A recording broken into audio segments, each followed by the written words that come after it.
Hi all, എല്ലാവർക്കും നമസ്കാരം. EyePlus training സൊല്യൂഷൻസിൻ്റെ പുതിയ ഒരു വീഡിയോ ക്ലാസ്സിലേക്ക് എല്ലാവർക്കും സ്വാഗതം. നമ്മൾ ഇന്നത്തെ ക്ലാസ്സിൽ ഡിസ്കസ് ചെയ്യാൻ പോകുന്നത് നമ്മുടെ ക്വസ്റ്റ്യൻ പേപ്പർ കോഡ് 1072/25 കോപ്പറേറ്റീവ് ലോയുമായി ബന്ധപ്പെട്ട ക്വസ്റ്റ്യൻസ് ആണ്. ഓക്കെ, നമ്മൾ ആദ്യം തന്നെ ആ ക്വസ്റ്റ്യൻ പേപ്പറിനെ ഒന്ന് അനലൈസ് ചെയ്യുമ്പോൾ വളരെ വലിയ രീതിയിലുള്ള നമ്മളെ കുഴപ്പിക്കുന്ന രീതിയിലുള്ള ക്വസ്റ്റ്യൻസ് ഒന്നും പൊതുവേ ആ ക്വസ്റ്റ്യൻ പേപ്പറിൽ ഇല്ലായിരുന്നു. ഓക്കെ, അതായത് കുഴപ്പമില്ല, ഒരു ആവറേജ് ലെവൽ, അല്ലെങ്കിൽ എന്താ പറയുക, ഇച്ചിരി എളുപ്പമെന്ന് തന്നെ പറയാം. വലിയ കഷ്ടപ്പെടുത്തുന്ന ക്വസ്റ്റ്യൻസുകളൊന്നും ആ ഒരു ക്വസ്റ്റ്യൻ പേപ്പറിലില്ല. ഇപ്പം നിലവിലെ നമ്മുടെ CSCയുടെ കാര്യങ്ങൾ നോക്കുമ്പോൾ നമ്മൾ അത്യാവശ്യം എല്ലാ കാര്യങ്ങളിൽ കൂടെയും കണ്ണ് ഓടിക്കണം. അതാണ് ഇതിൽ നിന്ന് മനസ്സിലാക്കുന്നത്. കാരണം ഇതിന് മുൻപൊന്നും പോലും ചോദിക്കാത്ത ചില ക്വസ്റ്റ്യൻസുകൾ നമ്മൾ ഇപ്പം ഫോർ എക്സാമ്പിൾ ഇന്ന് നമ്മൾ കോപ്പറേറ്റീവ് ലോയുടെ ക്വസ്റ്റ്യൻസ് അല്ല ഡിസ്കസ് ചെയ്യുക. അപ്പോൾ അതിൽ തന്നെ നമ്മൾ ഒരിക്കലും പ്രതീക്ഷിക്കാത്ത ചില ക്വസ്റ്റ്യൻസുകൾ ഡയറക്റ്റായിട്ട് അവർ ചോദിച്ചിട്ടുണ്ട്. കാരണം പൊതുവെ അങ്ങനെ അവർ എന്താ പറയുക, അങ്ങനെ മുൻപുള്ള പരീക്ഷകളിലൊന്നും അങ്ങനെ ചോദിക്കാത്ത ചില സെക്ഷൻസ് ഒക്കെ അവർ ചോദിച്ചിട്ടുണ്ട് അല്ലേ. നമുക്ക് നോക്കാം, ഞാൻ കൂടുതൽ സംസാരിച്ച സമയം കളയുന്നില്ല. അപ്പോൾ എല്ലാവരും നന്നായിട്ട് പഠിക്കുക. നമുക്ക് ആദ്യത്തെ ക്വസ്റ്റ്യൻ ഒന്ന് നോക്കിയേ. ഫസ്റ്റ് ക്വസ്റ്റ്യൻ പറഞ്ഞതാണ്, okay, section 96 of the KCS act 1969 specified about. അപ്പം നല്ല ക്വസ്റ്റ്യൻ തന്നെയാണ്. കാരണം ഇത് അങ്ങനെ മുൻപ് ചോദിച്ച് കാണില്ല, ഡയറക്റ്റ് ക്വസ്റ്റ്യൻ തന്നെയാണ്. അപ്പോൾ ഇതിൽ നിന്ന് നമുക്കൊരു പ്രസക്തി, ഇങ്ങനെയൊക്കെയുള്ള ക്വസ്റ്റ്യൻ പേപ്പറൊക്കെ നോക്കുമ്പോൾ നമുക്ക് മനസ്സിലാകുന്ന ഒരു കാര്യമുണ്ട്, നമ്മൾ എല്ലാ കാര്യങ്ങളും പഠിച്ചിട്ട് പോകണം. നമുക്കങ്ങനെ പണ്ട് കാലങ്ങളിലൊന്നും ഇതൊന്നും അങ്ങനെ ആരും പഠിക്കുന്ന, കാരണം സെക്ഷൻ 96 അല്ലേ. എന്താ സെക്ഷൻ 96 എന്ന് പറഞ്ഞാൽ ഇത് ഈ മിസലേനിയസ് ചാപ്റ്റർ 16, നമ്മുടെ ലാസ്റ്റ് ചാപ്റ്റർ, നമുക്ക് ടോട്ടൽ 16 ചാപ്റ്റർ ആണല്ലോ KCS ആക്ടിലുള്ളത്. അതിലെ 16ാമത്തെ ചാപ്റ്ററിൽ നിന്നുള്ള ചോദ്യമാണ് അല്ലേ. ചാപ്റ്റർ 16 അവിടെ സെക്ഷൻ 96 മുതൽ 110 വരെയാണ് പഠിക്കാനുള്ളത്. അതൊക്കെ മിസലേനിയസ്, പലവക അല്ലേ, മിസലേനിയസ് ആയിട്ടുള്ള കാര്യങ്ങളെ കുറിച്ചാണ് ആ ഒരു 16ാമത്തെ ചാപ്റ്ററിൽ പഠിക്കാനുള്ളത്. അതിലെ 96ാമത്തെ ക്വസ്റ്റ്യൻ സാധാരണയായിട്ട് നമുക്ക് അവിടെ നിന്ന് ചോദിച്ചു വരുന്നത് സെക്ഷൻ 100 ചോദിക്കാറുണ്ട്. ഏറ്റവും പ്രധാനപ്പെട്ട സെക്ഷൻ 109 ചോദിക്കാറുണ്ട്, സെക്ഷൻ 110 ചോദിക്കാറുണ്ട്, ഇതൊക്കെ ചോദിക്കാറുണ്ട്. എന്നാൽ ഈ 96 അങ്ങനെ ചോദിച്ച് കണ്ടിട്ടില്ല അല്ലേ. ശരിയല്ല, നിങ്ങൾ മുൻകാല ക്വസ്റ്റ്യൻ പേപ്പറുകളൊക്കെ നിങ്ങൾ പരിശോധിച്ചപ്പം നമുക്ക് മനസ്സിലാകുന്ന കാര്യം 96 അത്ര അങ്ങനെ ചോദിക്കാൻ ചാൻസ് ഉള്ളതല്ല, അങ്ങനെ ചോദിച്ച് കണ്ടിട്ടുമില്ല. അപ്പോൾ നമുക്ക് എന്ത് ചെയ്യാം, നമുക്ക് ആ ക്വസ്റ്റിനെ കുറിച്ച് നമുക്ക് നോക്കാം അല്ലേ. ക്വസ്റ്റ്യൻ ഇതാണ്, സെക്ഷൻ 96 ഓഫ് KCS ആക്ടിലെ സെക്ഷൻ 96 പറയുന്നത് എന്തിനെ കുറിച്ചാണ്, അല്ലെ സ്പെസിഫൈ ചെയ്യുന്നത് എന്തിനെ കുറിച്ചാണ്. ഓപ്ഷൻ എയിൽ പറഞ്ഞു ഒഫൻസസ് ബൈ കമ്പനി, അതായത് കമ്പനികൾ ചെയ്യുന്ന കുറ്റങ്ങൾ അല്ലെ, കുറ്റങ്ങൾ ഒഫൻസസ്. ഓപ്ഷൻ ബിയിൽ പറയുന്നു സംഘത്തിന്റെ മേൽവിലാസം അല്ലെങ്കിൽ അഡ്രസ്സ്. ഓപ്ഷൻ സിയിൽ പറയുന്നു orders to be pronounced. And option ഡിയിൽ പറയുന്നു copy of act, rules and bylaw to be open for inspection. അതായത് നമ്മുടെ നിയമത്തിന്റെയും ചട്ടത്തിന്റെയും ബൈലോയുടെയൊക്കെ കോപ്പി നമ്മൾ ഇൻസ്പെക്ഷന് വേണ്ടി വെച്ചിരിക്കണം എന്നാണ് ഓപ്ഷൻ ഡിയിൽ പറയുക. അപ്പോൾ ഇതിന്റെ ആൻസർ ആയിട്ട് വരുന്ന ഏതാണോ, ഓപ്ഷൻ ബി ആണ് അല്ലെ, അഡ്രസ് ഓഫ് ദ സൊസൈറ്റി, അതായത് സംഘത്തിന്റെ മേൽവിലാസം. അതിനെക്കുറിച്ചാണ് ഈ ഒരു സെക്ഷൻ 96 പറയുന്നത്. നമുക്ക് ജസ്റ്റ് ആ സെക്ഷൻ 96 ഓടിച്ചു നോക്കാം. അപ്പോൾ നമുക്കത് പരിശോധിക്കാം അല്ലെ. സെക്ഷൻ 96 പറയുന്നത് ഇങ്ങനെയാണ്, every society shall have an address അല്ലെ. എല്ലാ സംഘത്തിനും എന്തുണ്ടായിരിക്കണം, ഒരു അഡ്രസ് ഉണ്ടായിരിക്കണം. Shall have an address registered in accordance with the rules to which all notices and communication may be sent and shall send to the registrar notice of any change thereof within 30 days of the change എന്ന് പറയുക. ഇപ്പം എന്താ അർത്ഥമാക്കുക അല്ലേ. ഏതൊരു സംഘത്തിനും, നമ്മുടെ കേരളത്തിൽ എത്ര സംഘമുണ്ടോ ആ എല്ലാ സംഘത്തിനും അല്ലേ പറയുന്നത് ഇങ്ങനെയാണ്, ഏതൊരു സംഘത്തിനും എല്ലാ നോട്ടീസുകളും അറിയിപ്പുകളും അയക്കുന്നതിനായി ചട്ടങ്ങൾ അനുസരിച്ച്, ആസ് പെർ റൂളാണ് അല്ലെ, ചട്ടങ്ങൾ അനുസരിച്ച് രജിസ്റ്റർ ചെയ്ത ഒരു മേൽവിലാസം ഉണ്ടായിരിക്കേണ്ടതാണ്. ഇപ്പം എല്ലാ സംഘത്തിനും ഒരു മേൽവിലാസം ഉണ്ടായിരിക്കേണ്ടതാണ്. ലെറ്ററുകളും മറ്റു കാര്യങ്ങളൊക്കെ അഡ്രസ്സിലാണല്ലോ വരിക. പിന്നെ പറയുകയാണ്, അതിലെന്തെങ്കിലും മാറ്റം ഉണ്ടാകുകയാണെങ്കിൽ, നമ്മുടെ രജിസ്റ്റേർഡ് അഡ്രസ്സ് മാറ്റുകയാണെങ്കിൽ അത് മാറ്റി 30 ദിവസത്തിനകമായിട്ട് രജിസ്ട്രാർക്ക് നോട്ടീസ് അയക്കേണ്ടതുമാകുന്നു എന്നോർത്ത് വെച്ചേക്കുക. മനസ്സിലാവുന്നുണ്ടോ. എല്ലാ സംഘത്തിനും ഒരു രജിസ്റ്റേർഡ് അഡ്രസ്സ് ഉണ്ടായിരിക്കണം. എല്ലാ കമ്മ്യൂണിക്കേഷനും ആ രജിസ്റ്റേർഡ് അഡ്രസ്സ് അല്ലെങ്കിൽ എന്താ പറയുക, ആ ഒരു മേൽവിലാസം വഴിയായിരിക്കും നടക്കുക. നോട്ടീസുകളൊക്കെ നമുക്ക് എപ്പോഴും വരുമല്ലോ. പറയുകയാണ് ഇതിൽ എന്തെങ്കിലും മാറ്റം ഉണ്ടാകണം. ദാറ്റ് മീൻസ് നമ്മൾ സംഘത്തിന്റെ രജിസ്റ്റേർഡ് അഡ്രസ്സ് മാറ്റുകയാണെങ്കിൽ അഡ്രസ്സ് മാറ്റി 30 ദിവസമായിട്ട് നമ്മൾ എന്ത് ചെയ്യണം, രജിസ്ട്രാറിനെ ഇക്കാര്യം അറിയിക്കണം അല്ലെ. ഏതൊരു സംഘത്തിനും എല്ലാ നോട്ടീസുകളും അറിയിപ്പുകളും അയക്കുന്നതിനായി ചട്ടങ്ങൾ അനുസരിച്ച് രജിസ്റ്റർ ചെയ്ത ഒരു മേൽവിലാസം ഉണ്ടായിരിക്കേണ്ടതാണ്. ഇനിയും പറയുകയാണ്, അതിലുണ്ടാകുന്ന ഏതൊരു മാറ്റത്തെയും സംബന്ധിച്ച് എന്തെങ്കിലും ഒരു മാറ്റം വരികയാണെങ്കിൽ, എന്തെങ്കിലും ഒരു ചേഞ്ച് വരികയാണെങ്കിൽ അതിലുണ്ടാകുന്ന ഏതൊരു മാറ്റത്തെയും സംബന്ധിച്ച് മാറ്റമുണ്ടാകുന്ന തീയതി മുതൽ, എന്നാണോ നമ്മൾ അഡ്രസ്സ് മാറ്റുന്നത് അന്ന് മുതൽ 30 ദിവസത്തിനകം രജിസ്ട്രാർക്ക് നോട്ടീസ് അയക്കേണ്ടതുമാകുന്നു എന്ന് ഓർത്ത് വെച്ചേക്കുക.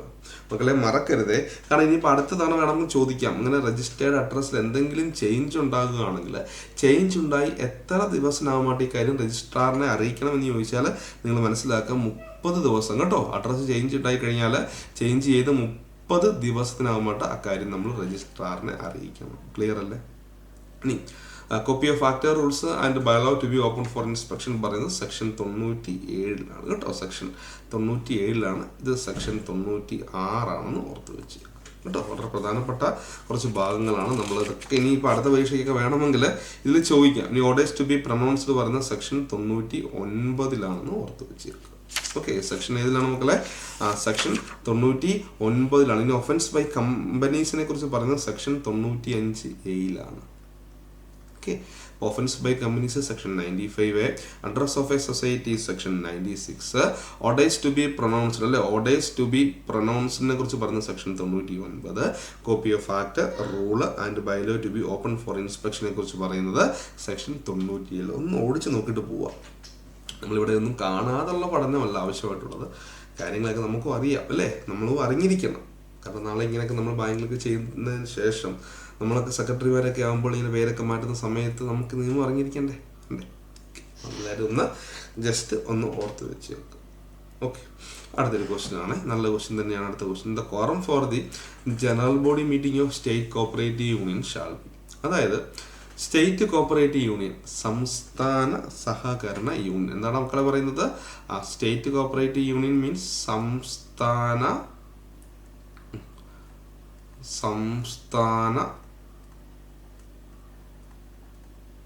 സഹകരണ യൂണിയൻ അല്ലെ, സംസ്ഥാന സഹകരണ യൂണിയൻ. ഈ സംസ്ഥാന സഹകരണ യൂണിയന്റെ ജനറൽ ബോഡി അല്ലെങ്കിൽ പൊതുയോഗത്തിന്റെ കോറം എത്രയായിരിക്കണം അല്ലെ? അപ്പൊ സ്റ്റേറ്റ് കോപ്പറേറ്റീവ് യൂണിയൻ നമ്മൾ കോൺസ്റ്റിറ്റ്യൂട്ട് ചെയ്യുന്നത് ഗവൺമെന്റ് ആണ്. ആസ് പെർ സെക്ഷൻ 89 പ്രകാരം, സെക്ഷൻ 88 പ്രകാരം CCUവും സെക്ഷൻ 89 പ്രകാരം SCU ആണ് അല്ലേ? ഓർക്കുന്നുണ്ടെന്ന് ഞാൻ വിചാരിക്കുന്നു. അപ്പം SCU സംസ്ഥാന സഹകരണ യൂണിയന് മാനേജിംഗ് കമ്മിറ്റിയും ഉണ്ട്, പൊതുയോഗവും ഉണ്ട്. മാനേജിംഗ് കമ്മിറ്റിയും ഉണ്ട്, പൊതുയോഗവും ഉണ്ട്. എന്നാൽ CCUവിന് എന്തില്ല? പൊതുയോഗമില്ല, മാനേജിംഗ് കമ്മിറ്റി മാത്രമേ ഉള്ളൂ. SSUവിന് മാനേജിംഗ് കമ്മിറ്റി ഉണ്ട്, പൊതുയോഗവും ഉണ്ട്. മാനേജിംഗ് കമ്മിറ്റി എത്ര പേരാണ് സംസ്ഥാന സഹകരണ യൂണിയന്റെ മാനേജിംഗ് കമ്മിറ്റിയിലെ അംഗങ്ങൾ എന്ന് ചോദിച്ചാൽ 23 ആണ്. മാനേജിംഗ് കമ്മിറ്റിയുടെ കോറം എത്രയെന്ന് ചോദിച്ചാൽ 12 എല്ലാം പഠിച്ചിട്ടുള്ളതാണ്. ക്വസ്റ്റ്യൻ ഇതാണ്, സംസ്ഥാന സഹകരണ യൂണിയന്റെ പൊതുയോഗത്തിന്റെ കോറം എത്രയാണ്? ഓപ്ഷൻ എയിൽ പറയുന്നു 25 or 1/5 of the total number of the union which ever is higher. അപ്പം ഒന്നെങ്കിൽ 25 അല്ലെങ്കിൽ നമ്മുടെ യൂണിയന്റെ ടോട്ടൽ നമ്പർ ഓഫ് മെമ്പേഴ്സിന്റെ 1/5 ഇതിൽ ഏതാണോ കൂടുതൽ അതായിരിക്കണം.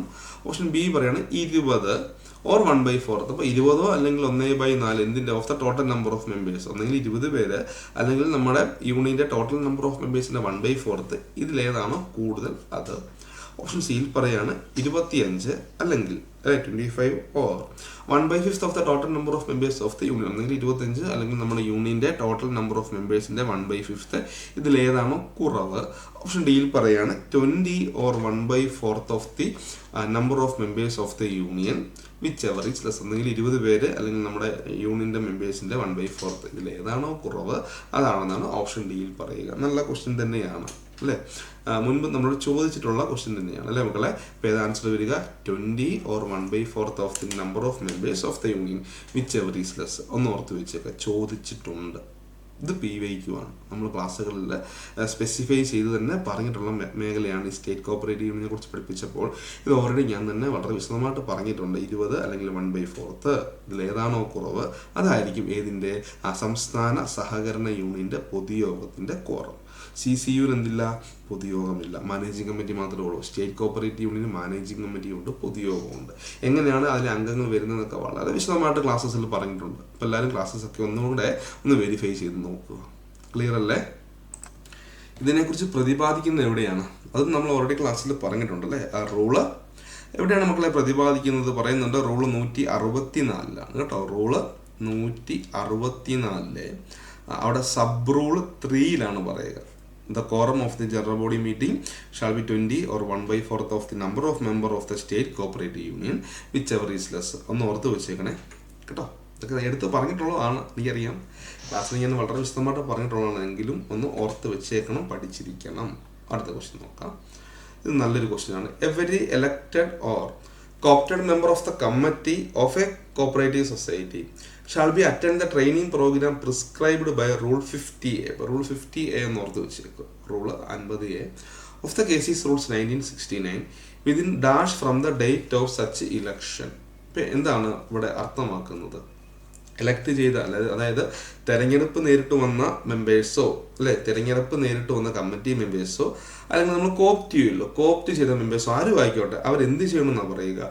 അവര് ട്രെയിനിങ് പ്രോഗ്രാം അറ്റൻഡ് ചെയ്യണം. എന്താ പറയുക? Every elected or co-opted number of members every elected or co-opted member of the committee of A cooperative society. നമുക്ക് കോപ്പറേറ്റീവ് സൊസൈറ്റീസിലെ ഇലക്റ്റഡ് മെമ്പേഴ്സും ഉണ്ടാവും, അതോടൊപ്പം തന്നെ കോപ്റ്റഡ് മെമ്പേഴ്സും ഉണ്ടാവും. അപ്പം ഇവരെന്ത് ചെയ്യണം? ഇവര് നമ്മുടെ റൂള് 50A പ്രകാരമുള്ള ട്രെയിനിങ് പ്രോഗ്രാം അറ്റൻഡ് ചെയ്യണം. ശരിയല്ലേ? അപ്പൊ ഇലക്ഷന്റെ അന്ന് മുതൽ എത്ര നാളുകൾക്കാവുമായിട്ടാണ് ഇവര് എന്ത് ചെയ്യേണ്ടത്? ട്രെയിനിങ് പ്രോഗ്രാം അറ്റൻഡ് ചെയ്യേണ്ടത്. മനസ്സിലാവുന്നുണ്ടോ? നല്ല ക്വസ്റ്റ്യൻ തന്നെയാണ്. ഇതും നമുക്ക് ഒരുപാട് തവണ ഇപ്പം ചോദിച്ചു വരുന്നുണ്ട്. ഇപ്പം നമ്മുടെ ഈ നിലവിലെ ക്വസ്റ്റ്യൻസുകളൊക്കെ നോക്കുമ്പോൾ കുറേ ക്വസ്റ്റ്യൻസുകൾ ഈ പുതിയ ഞാൻ പറഞ്ഞ 100 മാർക്ക് ആക്കിയതിന് ശേഷമുള്ള കാര്യമാണ് പറയുക. കുറേ ക്വസ്റ്റ്യൻസുകൾ വീണ്ടും റിപ്പീറ്റ് ചെയ്ത് വരുന്നുണ്ട് അല്ലേ? നിങ്ങൾ ശ്രദ്ധിച്ചെങ്കിൽ നിങ്ങൾക്ക് മനസ്സിലാവും. നമ്മൾ പ്രോപ്പറായിട്ട് എല്ലാ കാര്യങ്ങളും ശ്രദ്ധിക്കണം. അതുകൊണ്ടാണ് ഞാൻ പറയുന്നത്. നിങ്ങൾ ശ്രദ്ധിച്ചിട്ടുണ്ടെങ്കിൽ നിങ്ങൾക്ക് മനസ്സിലാവും കുറേ ക്വസ്റ്റ്യൻസുകളൊക്കെ എങ്ങനെയാണ് അവർ വീണ്ടും ഈ എന്താ പറയുക റിപ്പീറ്റ് ചെയ്ത് എല്ലാ ക്വസ്റ്റ്യൻസും കുറച്ച് ക്വസ്റ്റ്യൻസ് അവർ റിപ്പീറ്റ് ചെയ്ത് നോക്കുന്നുണ്ട്. സോ നമ്മൾ അവിടെ ഇപ്പോഴും ഞാൻ ക്ലാസ്സിൽ പറയുന്നുണ്ട്, റിപ്പീറ്റ് ചെയ്ത് പഠിക്കണം അല്ലേ? അതായത് റിപ്പീറ്റഡ് ക്വസ്റ്റ്യൻസ് വീണ്ടും പഠിക്കേണ്ടതായിട്ടുള്ള ഒരു പ്രാധാന്യം നമുക്ക് ഇതിൽ നിന്ന് മനസ്സിലാവും. അപ്പം റൂള് 50A എന്താണ്? റൂള് 50 ഒരു തവണ ചോദിച്ച ക്വസ്റ്റ്യൻ ഇതാണ്. റൂള് 50A എന്താണ് പറയുക? റൂള് 50A എന്താ? റൂൾ 50A പറയുന്നത് ട്രെയിനിങ് പ്രോഗ്രാമാണ് അല്ലെ? ഓർത്ത് വെച്ചേക്കുക.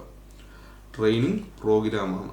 അത് അമെൻഡ് ചെയ്ത് വന്നല്ലേ? ട്രെയിനിങ് പ്രോഗ്രാമാണ്. ഇവിടെ പറയുന്നത് ഇങ്ങനെയാണ്: every elected and co-opted member of a managing committee of a society shall attend the training program conducted by ഇതാരാണ് ഇവർക്ക് ട്രെയിനിങ് പ്രോഗ്രാം നടത്തുക? റൂൾ 50A പ്രകാരം ആരാണ് ട്രെയിനിങ് പ്രോഗ്രാം നടത്തുക? കണ്ടക്ട് ചെയ്യുന്ന ആരാണ്? ഒന്നെങ്കിൽ പറയുന്നുണ്ട് അഡ്മിനിസ്ട്രേറ്റീവ് ഡിപ്പാർട്ട്മെന്റ്, എന്നെങ്കിൽ പറയുന്നത് ഞാൻ നോക്കണം. അതുകൊണ്ട് ഞാൻ ജസ്റ്റ് പറഞ്ഞിട്ട് പോവാം. എന്നെങ്കിൽ പറയുന്നുണ്ട് അഡ്മിനിസ്ട്രേറ്റീവ് ഡിപ്പാർട്ട്മെന്റ് കൺസേൺഡ്, അതുമായി ബന്ധപ്പെട്ട അഡ്മിനിസ്ട്രേറ്റീവ് ഡിപ്പാർട്ട്മെന്റോ, അല്ലെങ്കിൽ പറയുന്നുണ്ട് ട്രെയിനിങ് പ്രോഗ്രാം ഇവർക്ക് നൽകുന്നതാണേ, അല്ലെങ്കിൽ പറയുന്നത് സ്റ്റേറ്റ് കോപ്പറേറ്റീവ് യൂണിയൻ അല്ലേ, അല്ലെങ്കിൽ പറയുന്നുണ്ട് അക്സ്തി agricultural cooperative staff training institute, അല്ലെങ്കിൽ പറയുന്നത് ഇൻസ്റ്റിറ്റ്യൂട്ട് ഓഫ് കോപ്പറേറ്റീവ് മാനേജ്മെന്റ്, ഇവർ ICM. അപ്പം ഇത്രയും ആൾക്കാരാണ് ഇവർക്ക് ട്രെയിനിങ് നൽകുന്നതെന്ന് ഓർത്ത് വെച്ച്. ഒന്നെങ്കിൽ അഡ്മിനിസ്ട്രേറ്റീവ് ഡിപ്പാർട്ട്മെന്റ് കൺസേൺഡ്, അല്ലെങ്കിൽ സംസ്ഥാന സഹകരണ യൂണിയൻ, അല്ലെങ്കിൽ അക്സ്തി, അല്ലെങ്കിൽ ICM അല്ലേ? ഇവിടെ പറയുന്നുണ്ട് എത്ര നാളുകൾക്കാകമായിട്ടാണെന്നാണ് ചോദ്യം. വളരെ പ്രധാനമായിട്ട് ഓർത്തണം. എന്താണ്? ഒരു വർഷത്തിനകമായിട്ടാണ് കേട്ടോ മക്കളെ. വളരെ പ്രധാനപ്പെട്ട മനസ്സിലാക്കണം. 1 year, within 1 year from such date of election അല്ലേ പറയുന്നുണ്ട് അല്ലേ? ഒരു വർഷത്തിനകമായിട്ട് കൊടുത്തിരിക്കണം എന്ന് ഓർത്ത് വെച്ച്. വളരെ പ്രധാനപ്പെട്ടതാണെന്ന് ഓർത്ത് വെച്ച്. ഇലക്ഷൻ ഓർ കോപ്ഷൻ ഇതുകൊണ്ട് കോപ്റ്റ് ചെയ്യുന്നതിൻ്റെ ഓപ്ഷൻ എന്നല്ല പറയുക. ഇലക്ഷൻ അല്ലെങ്കിൽ കോപ്ഷൻ നടന്ന 1 yearനുള്ളിലായിട്ട് എന്ത് ചെയ്യണം? ഇവർ ട്രെയിനിങ് പ്രോഗ്രാം അറ്റൻഡ് ചെയ്യണം. ആസ് പെർ റൂള് 50A പ്രകാരം, റൂള് 50A പ്രകാരമാണ് ഈ ട്രെയിനിങ് പ്രോഗ്രാം അറ്റൻഡ് ചെയ്യേണ്ടത് എന്നോർത്ത് വെച്ചേക്കുക. ചോദിച്ചിട്ടുണ്ട്, മറക്കരുത് കേട്ടോ. നല്ല ക്വസ്റ്റ്യൻ അല്ലേ? നല്ല ക്വസ്റ്റ്യൻ ആണ്. അത്യാവശ്യം സ്റ്റാൻഡേർഡ് ക്വസ്റ്റ്യൻ തന്നെയാണ്. നമ്മൾ അമെൻമെന്റുകളൊക്കെ പ്രോപ്പറായിട്ട് നോക്കി പഠിക്കണം എന്നുള്ള കാര്യമാണ്.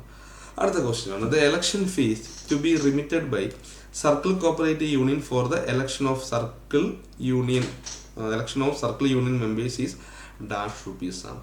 നല്ല ക്വസ്റ്റ്യൻ ആണ്. ഇലക്ഷന്റെ ഫീയുമായി ബന്ധപ്പെട്ട കാര്യമാണ് ഇവിടെ പറയുന്നത്. നല്ല ക്വസ്റ്റ്യൻ തന്നെയാണ്, ഒരു സംശയവും വേണ്ട. ഇപ്പൊ ഇലക്ഷൻ ഫീസിനെ കുറിച്ച് പ്രതിപാദിക്കുന്നത് ഇവിടെ ഓരോന്നിനുള്ള ഇലക്ഷൻ ഫീസ് എത്രയാണ്, അതൊക്കെ നമ്മൾ എന്ത് ചെയ്തിരിക്കണം? മനസ്സിലാക്കിയിരിക്കണം. നമുക്കതൊന്ന് പരിശോധിച്ചാലോ? നമുക്ക് വളരെ വിശദമായിട്ട് ആ കാര്യങ്ങൾ കൂടെ ഒന്ന് പരിശോധിക്കാം. അപ്പോൾ ഇതിനെക്കുറിച്ച് പറയുന്നത് എവിടെയാണ് നോക്കിയേ.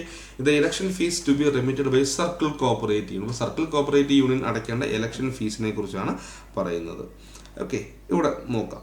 ഓപ്ഷൻ എയിൽ പറയുന്നു 4500 രൂപ. ഓപ്ഷൻ ബിയിൽ പറയുന്നു 3000 രൂപ, ഓപ്ഷൻ സിയിൽ പറയുന്നു 1500, ഓപ്ഷൻ ഡിയിൽ പറയുന്നു ഫീസ് ഒന്നും കൊടുക്കണ്ട. സർക്കിൾ സഹകരണ യൂണിയന് ഫീസ് ഒന്നും അടയ്ക്കേണ്ട കാര്യമില്ലെന്ന് പറയുന്നു. ആദ്യം 4500 കൊടുക്കണം. ഓപ്ഷൻ ബിയിൽ പറയുന്നു അല്ല 3000 രൂപ, ഓപ്ഷൻ സിയിൽ 1500, ഓപ്ഷൻ ഡിയിൽ പറഞ്ഞു നോ ഫീസ്. എത്രയാണ് മക്കളെ ഇവിടെ ആൻസർ വരിക? ഇവിടെ ഇതിനെക്കുറിച്ച് പ്രതിപാദിക്കുന്ന റൂള് നമുക്ക് ആദ്യം ഒന്ന് പരിശോധിക്കാം. റൂള് 35E ഇതിനെക്കുറിച്ച് പ്രതിപാദിക്കുന്നത് അല്ലേ. ഇവിടെ പറയുന്നുണ്ട്, നോക്കി, എവരി കോപ്പറേറ്റീവ് സൊസൈറ്റി, എല്ലാ സഹകരണ സംഘങ്ങളും, every cooperative society or cooperative union അല്ലേ, എല്ലാ സഹകരണ സംഘങ്ങളും അല്ലെങ്കിൽ എല്ലാ എന്താ പറയുക യൂണിയനുകളും പറയുന്നത് ഇങ്ങനെയാണ്, every cooperative society or cooperative union shall pay fee for election. ഇപ്പം ഇലക്ഷന് ഫീസ് അടയ്ക്കണം. ആർക്കാണ് ഫീസ് അടയ്ക്കേണ്ടത്? അത് വളരെ പ്രധാനപ്പെട്ടതാണ്, ഗവൺമെൻറ്റിലേക്കാണ്. മനസ്സിലാക്കണം കേട്ടോ, മാറിപ്പോകരുതേ. ഫീസ് അടയ്ക്കേണ്ടത് ആരിലേക്കാണ്? ഗവൺമെന്റിലേക്കാണ് അടയ്ക്കേണ്ടത്. ഇപ്പം പറയുന്നുണ്ട് separately for conduction of managing committee and representative general body. ഇപ്പോൾ പ്രാതിനിധ്യ പൊതുയോഗമൊക്കെയുള്ള സംഘങ്ങളൊക്കെ ആണെങ്കിൽ ഈ നമ്മുടെ കമ്മിറ്റിയിലെ ഇലക്ഷൻ്റെയും അതുപോലെ തന്നെ എന്താണ് റെപ്രസെന്റേറ്റീവ് ജനറൽ ബോഡിയൊക്കെ രണ്ടായിട്ട് തന്നെ അയക്കണം. ഇപ്പം നമ്മൾ അതിലേക്ക് നോക്കേണ്ട കാര്യമില്ല, ജസ്റ്റ് ഇവിടെ ഇത്ര ഓർത്ത് വെച്ചേക്കുക. എല്ലാ സഹകരണ സംഘങ്ങളും അതുപോലെ തന്നെ സഹകരണ യൂണിയനുകളും ഇലക്ഷൻ നടത്താനുള്ള ഫീസ് ആർക്കാണ് അടയ്ക്കേണ്ടത് എന്ന് ചോദിച്ചാൽ അത് ഗവൺമെന്റിലേക്കാണ് അടയ്ക്കേണ്ടത്. ഏത് പ്രകാരമാണ്? റൂൾ 35E പ്രകാരമാണെന്ന് ഓർത്ത് വെച്ചേക്കുക. അപ്പം ഇനി അവിടെ നമുക്ക് നോക്കാം എത്രയൊക്കെയാണ് ഫീസ് വരിക. അവിടെ ആദ്യം നമ്മൾ പഠിക്കുന്നത് ഇവിടെ ആൻസർ വരുന്നത് 1500 നമ്മുടെ ആൻസർ വരുന്നത് സർക്കിൾ സഹകരണ യൂണിയൻ അടയ്ക്കേണ്ട ഫീസ് 1500. നമുക്കത് മാത്രമല്ല നോക്കേണ്ടത്, നമുക്ക് ജസ്റ്റ് ആ ഫീസുകളെ കുറിച്ച് നോക്കാം. ഇവിടെ ആദ്യം പറയുന്നത് ഇങ്ങനെയാണ് മക്കളെ, അപ്പെക്സ് സൊസൈറ്റീസ് അല്ലെങ്കിൽ സ്റ്റേറ്റ് കോപ്പറേറ്റീവ് യൂണിയൻ, അതായത് അപ്പെക്സ് ലെവലിൽ പ്രവർത്തിക്കുന്ന സംഘങ്ങൾ അല്ലെങ്കിൽ സംസ്ഥാന സഹകരണ യൂണിയൻ എത്ര രൂപയാണ് ഫീസ് അടയ്ക്കേണ്ടതെന്ന് വെച്ചാൽ 7500, 7500 രൂപയാണ് അപ്പെക്സ് സൊസൈറ്റീസ് അല്ലെങ്കിൽ സംസ്ഥാന സഹകരണ യൂണിയൻ അടയ്ക്കേണ്ട ഫീസ് 7500. ഇനിയും പറയാണ് സെൻട്രൽ സൊസൈറ്റി അല്ലെങ്കിൽ ഫെഡറൽ സൊസൈറ്റി അല്ലേ. Central society and federal society, central സംഘങ്ങളും ഫെഡറൽ സംഘങ്ങളും അടയ്ക്കേണ്ടത് എത്രയാണ്?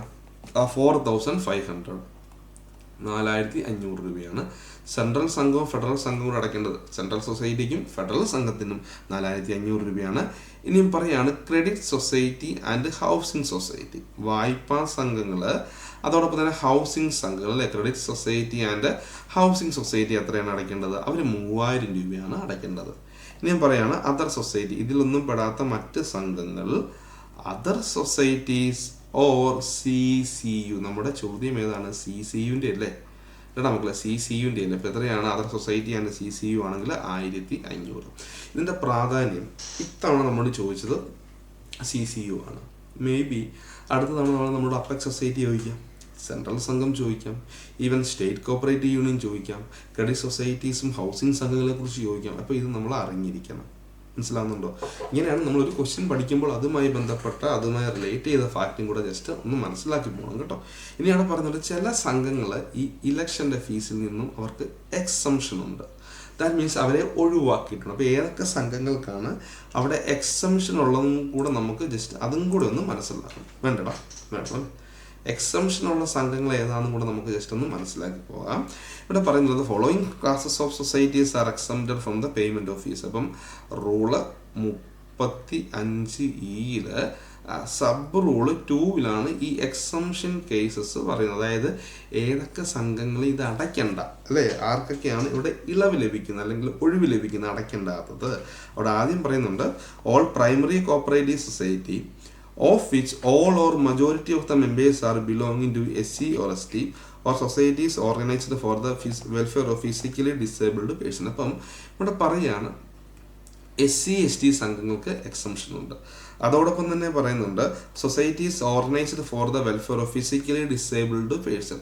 അപ്പോൾ ഈ ഫിസിക്കലി ഡിസേബിൾഡ് പേഴ്സൺ ഉണ്ടല്ലോ അല്ലേ, ഫിസിക്കലി ഡിസേബിൾഡ് പേഴ്സൻ്റെ ഉന്നമനത്തിന് വേണ്ടിയുള്ള അല്ലേ, അവർക്ക് വേണ്ടിയുള്ള അല്ലെങ്കിൽ ഫിസിക്കലി ഡിസേബിൾഡ് പേഴ്സണിൻ്റെ ഉന്നമനത്തിന് വേണ്ടിയുള്ള സംഘങ്ങളുണ്ട്. അപ്പോൾ അവർക്കും എന്ത് അടയ്ക്കേണ്ട കാര്യമില്ല, അവർക്കും ഇലക്ഷന് ഫീസ് അടയ്ക്കേണ്ട കാര്യമില്ല. പിന്നെ പറയാണ് ഓൾ സ്കൂൾ സൊസൈറ്റി, എല്ലാ സ്കൂൾ സൊസൈറ്റി, സ്കൂൾ സംഘങ്ങളില്ല മക്കളെ, സ്കൂൾ സൊസൈറ്റീസ് പറയുന്നുണ്ട്. സ്കൂൾ സൊസൈറ്റീസും എന്തടയ്ക്കേണ്ട കാര്യമില്ല, ഇലക്ഷൻ ഫീസ് അടയ്ക്കേണ്ട കാര്യമില്ല. നമ്മൾ പറഞ്ഞ SC ST സംഘത്തിന് വേണ്ട. പിന്നെ ഫിസിക്കലി ഹാൻഡിക്യാപ്ഡ് ആയിട്ടുള്ള വ്യക്തികളുടെ ഉന്നമനത്തിന് വേണ്ടിയുള്ള സംഘങ്ങളുണ്ട്, അതിനും വേണ്ട. സ്കൂൾ സംഘങ്ങളുണ്ട്, അതും അടയ്ക്കേണ്ട. പിന്നെ പറയാണ് any society for the first election. ഇത് വളരെ പ്രധാനപ്പെട്ടതാണ്. ഇപ്പോൾ ഏതൊരു സംഘമാണെങ്കിലും അതിൻ്റെ ഫസ്റ്റ് ഇലക്ഷന് പൈസ കൊടുക്കണ്ട, ഇലക്ഷൻ ഫീസ് ഇല്ല. അതൊന്ന് ഓർത്ത് വെച്ചേക്കണേ, അത് ജസ്റ്റ് ഒന്ന് ഓർത്ത് വെച്ചേക്കണം. Any society for the first election, ഏതൊരു സംഘവും ആയിക്കോട്ടെ അതിൻ്റെ ആദ്യത്തെ ഇലക്ഷൻ ഫീസ് അടയ്ക്കേണ്ട കാര്യമില്ല. ഓക്കെ അല്ലേ? ക്ലിയർ അല്ലേടാ? സെറ്റ് അല്ലേ? അപ്പോൾ 3 കാര്യങ്ങൾ നമ്മൾ പഠിച്ചു. SC/ST സംഘം, ഫിസിക്കലി ഹാൻഡിക്യാപ്ഡ് ആയിട്ടുള്ള അംഗങ്ങളുടെ ഉന്നമനത്തിന് വേണ്ടിയുള്ള സംഘം, അടയ്ക്കേണ്ട എല്ലാ സ്കൂൾ സംഘങ്ങളും എന്ത് ചെയ്യേണ്ട, ഇലക്ഷൻ ഫീസ് ഇല്ല. പിന്നെ പറയാണ് ഏതൊരു സംഘവും ആയിക്കോട്ടെ അതിൻ്റെ ആദ്യത്തെ ഇലക്ഷന് ഫീസ് അടയ്ക്കേണ്ട കാര്യമില്ല. ക്ലിയർ അല്ലേടാ? ചോദിക്കാം കേട്ടോ. ഇതും ചോദിച്ച് കാണുന്ന ഒരു ഏരിയയാണ് ഈ ഒരു റൂള് 35 കേട്ടോ. പഠിച്ചോണേ, ചോദിക്കാൻ ചാൻസ് ഉള്ള ഒരു മേഖലയാണ്. ഓക്കെ, ഇനി അടുത്ത നല്ലൊരു ക്വസ്റ്റ്യൻ ആണ്. All cooperative society shall prepare and keep the books of accounts and financial statement in the manner and form included in the audit manual prepared by the dash and approved by dash from time to time. ഇപ്പോൾ പറഞ്ഞ എല്ലാ സഹകരണ സംഘങ്ങളും okay, all cooperative society, എല്ലാ സഹകരണ സംഘങ്ങളും എന്ത് ചെയ്യണം? Shall prepare and keep the books of accounts and financial statement in the manner and form included in the audit manual prepared by the dash and approved by dash from time to time. വളരെ പ്രധാനപ്പെട്ട, വളരെ പ്രസക്തിയുള്ള ഒരു ചോദ്യം തന്നെയാണ്. നമുക്കതൊന്ന് വളരെ വിശദമായിട്ടൊന്ന് മനസ്സിലാക്കാം. അപ്പോൾ ഈ ഒരു പോയിന്റ് ഇത് അമെൻമെന്റിൽ കൂടെ കൂട്ടിച്ചേർത്ത ഒരു പോയിന്റാണ് അല്ലേ? എവിടെയാണ് പറഞ്ഞിട്ടുള്ളത്? റൂള് 29 കേട്ടോ. റൂള് 29 പറഞ്ഞിട്ടുള്ള ഒരു കാര്യമാണ് accounts and other books to be maintained by societies അല്ലേ. അതായത് പറയുന്നത് ഇങ്ങനെയാണ്, സംഘങ്ങൾ സൂക്ഷിക്കേണ്ട കണക്കുകളും മറ്റു പുസ്തകങ്ങളും. റൂള് 29 പറയുക. അവിടെ സബ് റൂള് 1A പറയുക കേട്ടോ. അമെൻമെന്റ് കൂടെ കൂട്ടി വന്നതാണ്, റൂൾ അമെൻഡ് ചെയ്തപ്പോൾ കൂട്ടിച്ചേർത്താണ് ഇത്. ഇവിടെ പറഞ്ഞ ഇങ്ങനെ എല്ലാ സഹകരണ സംഘങ്ങളും എന്ത് ചെയ്യണം? Shall prepare and keeps the books of accounts and financial statement in the manner and form include the audit manual prepared by dash and approved by dash from time to time എന്നാണ് പറയുക. അപ്പോൾ registrar prepare ചെയ്യുന്ന audit manual അല്ലേ, എങ്ങനെ പറയാം? Registrar prepare ചെയ്ത audit manual, അതുപോലെ government സമയങ്ങൾ അപ്രൂവ് ചെയ്തിട്ടുള്ള ഓഡിറ്റ് മാനുവൽ, ഇതിന്റെ അടിസ്ഥാനത്തിൽ വേണം എല്ലാ സംഘങ്ങളും അവരുടെ ബുക്സ് ഓഫ് അക്കൗണ്ട്സുകളും ഫിനാൻഷ്യൽ സ്റ്റേറ്റ്മെന്റുകളൊക്കെ പ്രിപ്പയർ ചെയ്യേണ്ടതും സൂക്ഷിക്കണമെന്നാണ് പറയുക. ഓക്കെ, ഇവിടെ പറഞ്ഞ ഇങ്ങനെയാണെന്ന് ഞാൻ പറയാം, ഒന്നുകൂടെ പറയാം. ഇവിടെ നമുക്ക് അതിൻ്റെ കാര്യങ്ങൾ പറഞ്ഞ ഇങ്ങനെയാണ്.